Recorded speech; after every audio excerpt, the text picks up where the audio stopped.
Oshio. Have you ever been stuck? Oh, how many times I can ever recall that.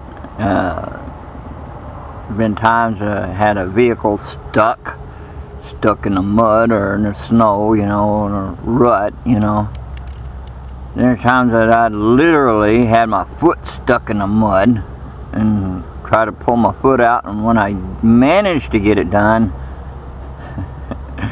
turn around, I'd lose my shoe or boot in the mud, you know. But there's also those times when we're stuck, like mindset, you know. We get stuck in one thought or a pattern of thinking, or in a way that we live our life. We're just stuck in a, you know, we're a loop. You know, we're just, you ever see a dog chase his tail? We're kind of like that. But here's the thought. Alright, we need to change our thinking. And we need God's help to do this. Now let's say some parents, for instance, who will, they don't realize, don't think that the way they live their lives, when they have children, alright, their children see the pattern that's in that family's life, and they'll repeat it. Sometimes, though, but even if that parent has a good pattern in her life, the kids will turn around and pick up stuff from either media, you know, like games, news feed, commercials, etc. And plus, what adds to it is what they learn from school. So, and then when they grow up, well, they got them a certain little pattern going, and then when they get married, you see what I mean? So, the thing is, we need to have this mindset. You know, in the New Testament, it's written that whatever we do, to do all things, you know, whatever it is, whatever we do, is to do everything, okay, in the name of the Lord. Now let's suppose, see, next time when you're, you know, and this goes for everyone, and I'm thrown right in there with the rest of you, you know. Okay, so no matter what it is, big thing, little thing, maybe for some of you it might be cussing, okay. So you think before you say that bad word, or if you accidentally do slip out, just sit there and think, is that in the name of the Lord? Would you do something like that in the name of the Lord? Because see, that is also when you do something that you know that's wrong, and you're supposed to be doing it in the name of the Lord. Do you know that you are blaspheming the using using His name in vain? We use His name in vain by the pattern of our lives. When we're supposed to be in His name, doing things in His name, and we're messing up, oh yeah. You know, see, people tend to think in one mindset when they, like, for the 10 Commandments, they just, like adultery. Thou shalt not commit adultery, okay?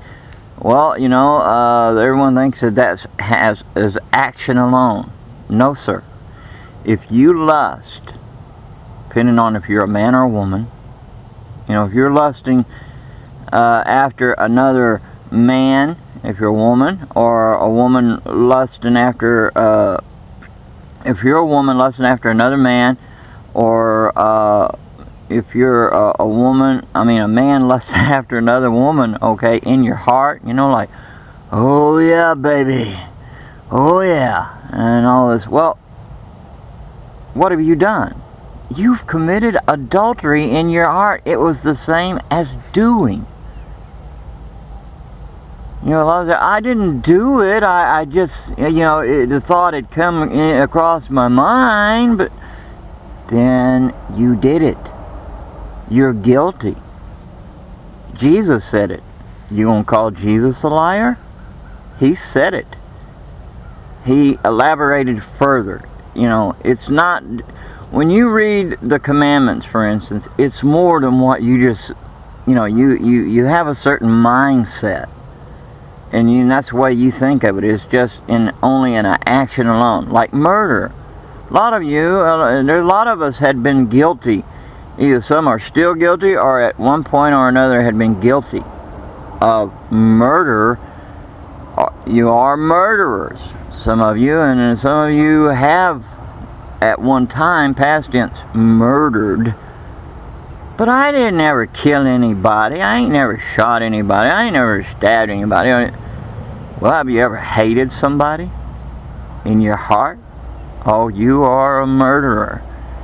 And let me tell you, you broke His command. And you know, you'll be judged by that. Everything we do. Jesus said even we'll give account for every careless or idle word. So when you think about do everything in the name of the Lord, you know, think about how the pattern He set.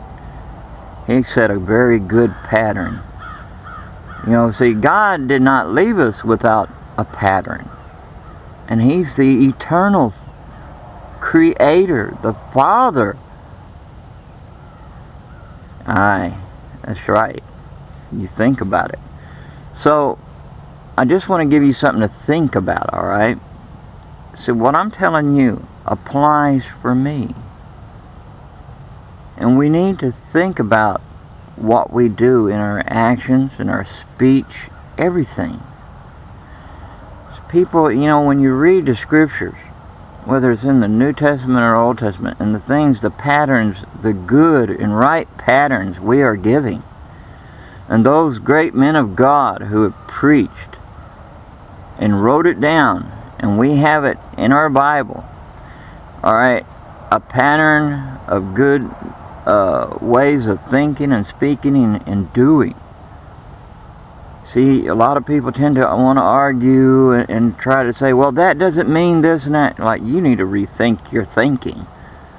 We need to, because you're missing out on something very important with our walk in life as we walk with Jesus. So your life is meaningless without Jesus, period. My life is meaningless without Jesus. Then there's nothing. If you don't have Him, and that means personally in your heart, in your life, everything that you do, if you don't have Him, then your life is that's right. So you need to stop and think about your life. If you don't have Him, you need Him. Because one day we got to stand before Him. So these are something to think about, okay? So don't be stuck, okay? Don't get stuck in that one pattern in your life and stuff where that can mean death. Because see, quicksand, a person don't sink over their heads and stuff like they do in the movie. They'll sink down just so far and they're there. But you know what kills that person? It's dehydration, you know, starving and all this. And plus the circulation gets cut off in their legs and their limbs and stuff. And that's what kills them. So, if you're stuck in one pattern of your life right now that's not right before God, then it'll kill you. It'll kill me. It'll kill us all. You'll die. See, when God told Adam, He says, the day that you eat of that tree, talking about the tree of the knowledge of good and evil, He says, you will die. He didn't mean necessarily that he was going to die right then and there. I mean, bam, that's it, you'll die, you know, like that. No, he meant he'll die physically, yes, but he was, I mean, you'll die both physically and spiritually, and that happened. That was where death was introduced into this world because of one man's sin. Alright, so think about it.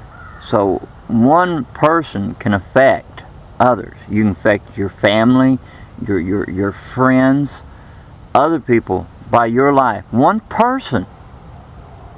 So these are things to think about. Let's have Jesus. Let's get out of that rut. Let's not get stuck. Okay? Something to think about. God bless you. Shalom, man. I hope.